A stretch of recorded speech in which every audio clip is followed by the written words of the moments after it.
आनंदपूर नावाच्या एका सुंदर आणि समृद्ध गावात विठ्ठल नावाचा एक गरीब पण अत्यंत प्रामाणिक दूधवाला राहत होता.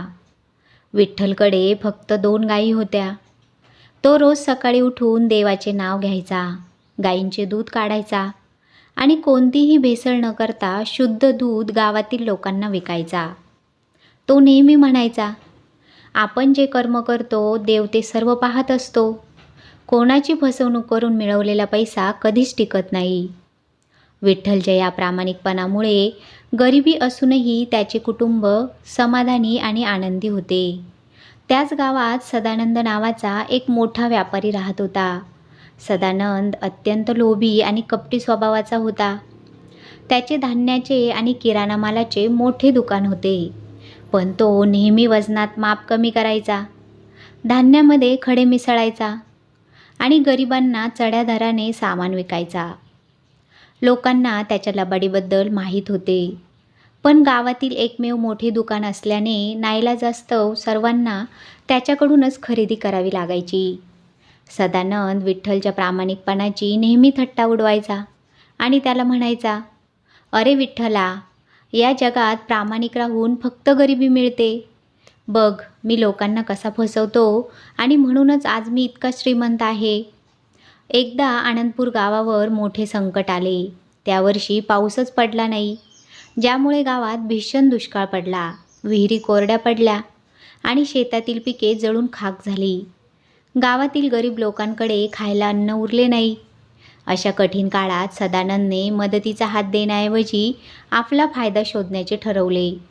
त्याने आपल्या गोदामात धान्याचा मोठा साठा लपवून ठेवला आणि गावात धान्य संपले आहे अशी अफवा पसरवली.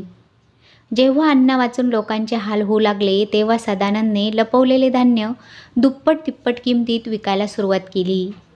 विठ्ठलकडे जे काही थोडेफार पैसे होते ते घेऊन तो सदानंदच्या दुकानात गेला.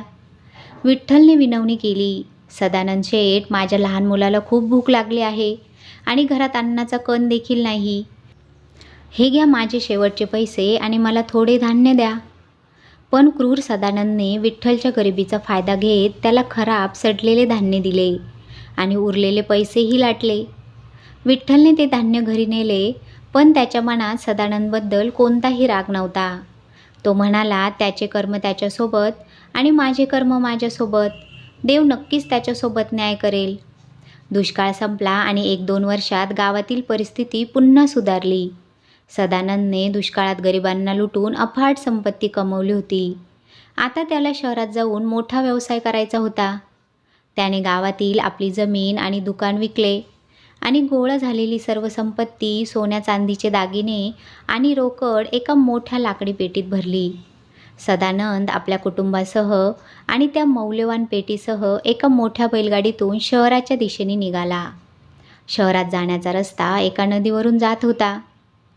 योगायोगाने त्या दिवशी डोंगराळ भागात मुसळधार पाऊस झाल्यामुळे नदीला अचानक भयंकर पूर आला.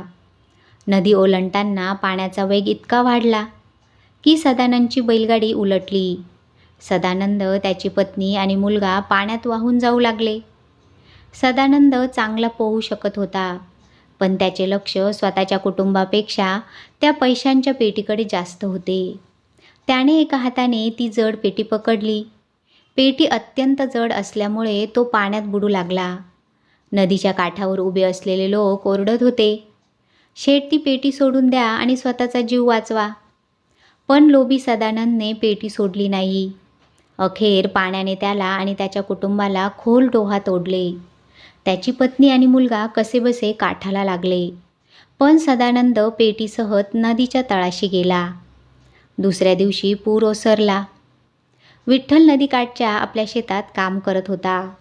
अचानक त्याला नदीच्या पात्रात चिखलात अडकलेली एक मोठी लाकडी पेटी दिसली. विठ्ठलने मोठ्या कष्टाने ती पेटी बाहेर काढली. पेटीचे कुलूप तुटले होते. जेव्हा विठ्ठलने ती पेटी उघडली तेव्हा त्याचे डोळे पांढरे झाले. ती पेटी सोन्याची नाणी आणि पैशांनी गच्च भरलेली होती. त्यावर सदानंदच्या दुकानाचा शिक्का होता. ती सदानंदचीच पेटी होती. विठ्ठलच्या मनात 1 सेकंदासाठीही लोभ आला नाही. त्याने विचार केला, हे धन माझे नाही, हे सदानंदचे आहे. विठ्ठलला माहीत होते की सदानंद नदीत बुडून मरण पावला आहे, पण त्याचे कुटुंब शहराच्या वेशीवर एका लहान झोपडीत अत्यंत हालाकीचे जीवन जगत आहे.